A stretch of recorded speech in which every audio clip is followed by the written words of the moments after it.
جی بالکل، میں اس وقت موجود ہوں پاکستان پیپلز پارٹی کے آفس میں، جہاں ایم این اے کے امیدوار کامران یوسف گھمن کے سیکریٹریٹ میں آج جو ہے صدر پاکستان آصف علی زرداری کی جو ہے وہ جنم دن منایا گیا ہے، کیک کاٹا گیا۔ مزید جانتے ہیں خواتین ونگ کی جو صدر ہیں ہمارے ساتھ موجود ہیں میڈم فاطمہ، ان سے کہ کیا کہتے ہیں۔ یہ بتائیں میڈم کہ دوسری بار صدر پاکستان آصف علی زرداری جو ہیں وہ صدر پاکستان ہے، اور ان کی آج کون سی جو ہے وہ جنم دن منایا گیا ہے؟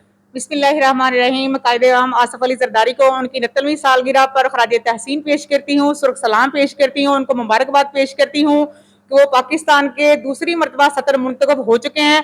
انہوں نے پاکستان کی عوام کے لیے، پاکستان کی عوام کی خوشحالی کے لیے اور ملک کی ترقی کے لیے، ملک کی فلاح و بہبود کے لیے ہمیشہ کام کیا ہے، اور ہم پورے پاکستان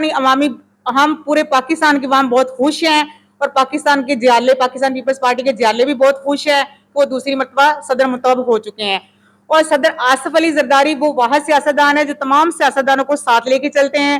ہم ان کے جذبے، ہمت اور بہادری کو سرخ سلام پیش کرتے ہیں۔ پاکستان پیپلز پارٹی زندہ باد۔ آج جو ہے 69ویں سالگرہ ہے، کیا کہیں گی ان شہید جالوں کو جو دنیا سے رخصت ہو گئے ہیں، جنہوں نے اس پارٹی میں رہ کے شہادتیں حاصل کی؟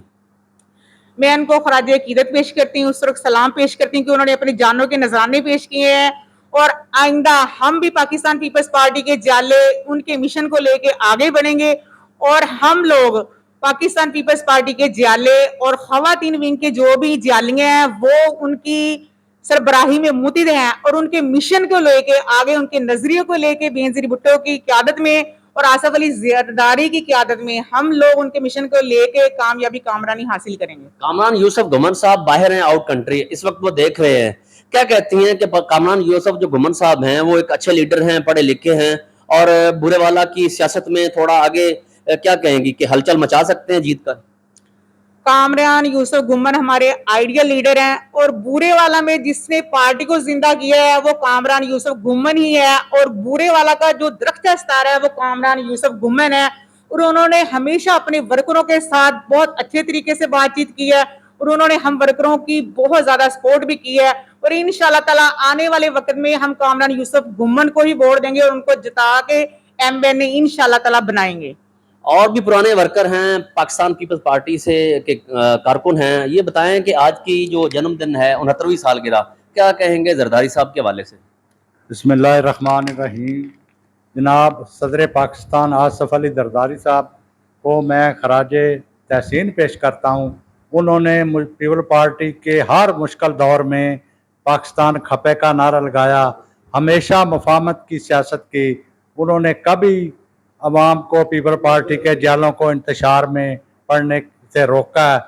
وہ مفاہمت کی سیاست کرتے ہیں، وہ پاکستان کھپے کا نعرہ لگاتے ہیں، وہ پاکستان کی بہتری کے لیے بہتر کام کر سکتے ہیں۔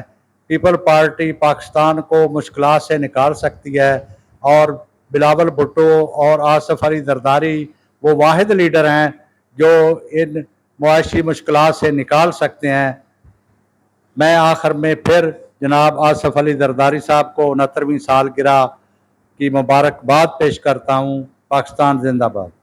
اچھا میڈم، یہ بتائیں، آپ کی طرف بڑھتے ہیں، یہ بتائیں کہ پاکستان پیپلز پارٹی کے کون سے اچھے کام ہیں جو آج بھی فیمس ہیں، جیسا کہ بے نظیر انکم سپورٹ پروگرام کے تحت رقم ملتی ہے؟ پاکستان پیپلز پارٹی نے ہمیشہ غریبوں کا سوچا ہے، کسانوں کا سوچا ہے، مزدوروں کا سوچا ہے، اور یہ واحد پارٹی ہے جو ورکروں کو ساتھ لے کے چلتی ہے، اور بینظیر انکم سپورٹ پروگرام وہ پروگرام ہے جس سے لوگوں کے گھروں کے چولہے جلے ہیں۔ یہ کون سے بہترین اچھے کام ہیں جو آج بھی یاد کیے جاتے ہیں فلیکس پہ؟ سب سے بڑے جو ان کا کام ہے وہ بینظیر انکم سپورٹ پروگرام کا ہے، اور دوسرا انہوں نے جو بھی تھے مطلب ملازم ہیں ان کی تنخواہوں میں اضافہ کیا ہے۔ اچھا چلیں آپ کی جانب بڑھتے ہیں، یہ بتائیں کہ کون سے بہترین اور بھی کام ہیں جو پاکستان پیپلز پارٹی نے کیے ہیں؟ بسم اللہ الرحمن الرحیم۔ پیپل پارٹی کا مارز وجود میں آنا شہید ذوالفقار علی بھٹو کا ایک مشن تھا۔ اس وقت پاکستان دو ٹکڑے ہو چکا تھا جب جناب شہید ذوالفقار علی بھٹو صاحب نے ملک کی باغ ڈور سنبھالی۔ سب سے پہلے انہوں نے 97,000 جنگی قیدی بغیر لگان کے وہ واپس لیے، اور اس کے بعد جتنا مقبوضہ رقبہ تھا پاکستان کا وہ واپس کرایا۔ اس کے بعد انہوں نے ٹھان لی کہ آئندہ